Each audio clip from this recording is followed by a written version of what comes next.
Welcome back to the Takeout. Remember when I said things got busier? Here's what I mean. Breaking news. I'm not kidding. U.S. officials confirmed the United States has begun airstrikes on Islamic State targets in central Syria. In a post on social media, this is where we got the information, U.S. Central Command says it has targeted ISIS, quote, infrastructure and weapon sites in Syria, unquote. This is in retaliation following the death of 2 National Guardsmen and a U.S. translator earlier this week in Syria. CBS News 24/7 will, of course, bring you more on this story as we learn it. I want to turn now to our political strategist panel. John McCarthy, Leslie Sanchez, join me now. John, former senior advisor to President Biden. Leslie, CBS News political analyst and Republican strategist. I'm out of breath. Leslie, take whatever you want to talk about. Just go, because it's been a go for me this What an evening. incredible week. What an incredible year. And you're seeing the U.S. response being very strong, very rapid. I think that's part of what you'd expect. And President Trump said that there would be a response. Absolutely, and he's going to do it on his time. But, you know, this is an administration that is quick to respond and really kind of change the image of the United States across the globe. And you're seeing another example of that now. John, we don't know a lot of the details, but it's a complex, to put it mildly, situation in Syria. Change of regime, Bashar al-Assad out, a new government in, trying to create some sort of harmony, lots of factions, civil war, strife, and 2 U.S. National Guardsmen and a U.S. translator caught in the middle of that, and now the president's sending in things to go after ISIS. Right. Well, I mean, for any president, Democrat or Republican, foreign policy is always a place where they're able to shine. It's kind of one of the unrestricted powers of the presidency. And this is a place that Donald Trump has always really demonstrated some of his kind of best moments. It's you know, in his wheelhouse, he projects strength and confidence. And, you know, I think all Americans across the board are always rooting for the U.S. to succeed in the arenas kind of abroad. So I think we're all rooting for positive presence there. Also, Leslie, the president took a phone call from NBC News and said he wouldn't roll out war in Venezuela.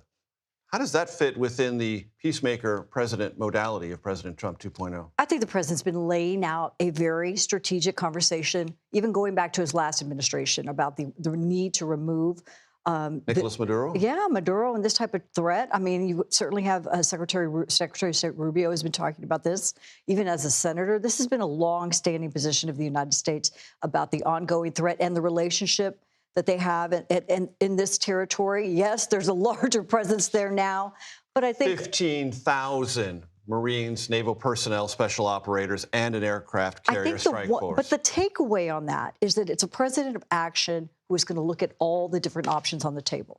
John, this may be a long-going conversation. I concede that to Leslie, but poll after poll shows the American people haven't caught on to it and don't know what this is about and don't know what the end game is. No, and I mean, I think that the president right now is starting to shift into an unfortunate reality we see from second-term presidents where they spend a lot of time thinking about legacy.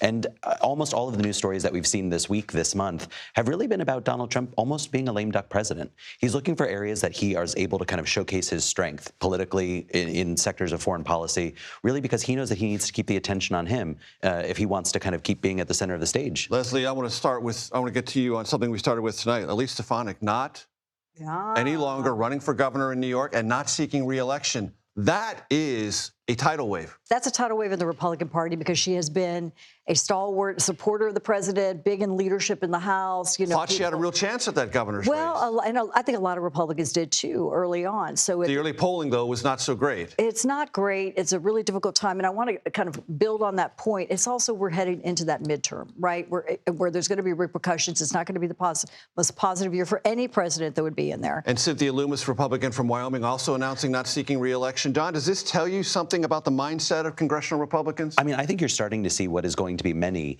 Republicans who are no longer going to be seeking office. The reality is that for Republicans right now, their brand is, you know, underwater, and that comes from President Trump. So if you're a young Republican right now who's in their 20s or 30s or 40s, and you're thinking, I have decades of public life left ahead of me, you're starting to sit around and look for, like, what is the future of the Republican Party? And it's not Donald Trump. So that's why you're starting to see these members start to break away, why they start to embrace new faces of the party. This morning, after the handpicked board of President Trump's Kennedy Center voted the name change, the Donald J. Trump and John F. Kennedy Memorial Center for the Performing Arts. You're an eyewitness to this, John. Yes. The name went up. Yeah, the name went up today. And you live right next to it. I live right next to it. Thanks for outing that. Oh, sorry. Well, I mean, sort of in the neighborhood, kind of nearby. You know, maybe within 5 or 6 blocks. Yeah, exactly. Who knows for Somewhere sure? over there. But I will say, I mean, this again back to the earlier point of Donald Trump looking for something for his base. I mean, Democrats really need to avoid the trap here. Democrats are going to overreact and act as if this is something that everyday Americans are really worried about. But in reality, people are concerned that at the end of what is the most expensive month for most Americans, over 6 in 10 Americans are saying that they can't afford to put food on the table or get gas in their car. Toys are up 17%. Overall holiday spending, they're seeing a cost bump of 26%. That's something that's actually worrying people. And I think that if Democrats can keep the focus there, we'll be more effective. Leslie, 20 seconds. Good idea or bad idea for Trump to do that? I think that a lot of people want to see the president, put his name on everything. Not on everything. It's not a free way. I mean, this is an institution in what people still call the swamp. I mean, there's a balance to this. But more importantly, I would say the Republican Party is changing. Yes, the people are moving on the chessboard, chasing players, but there's still a lot of optimism within the party, and a lot of conservatives align with that. That is the last word, Leslie. I have to intervene. John McCarthy, Leslie Sanchez, thank you very much.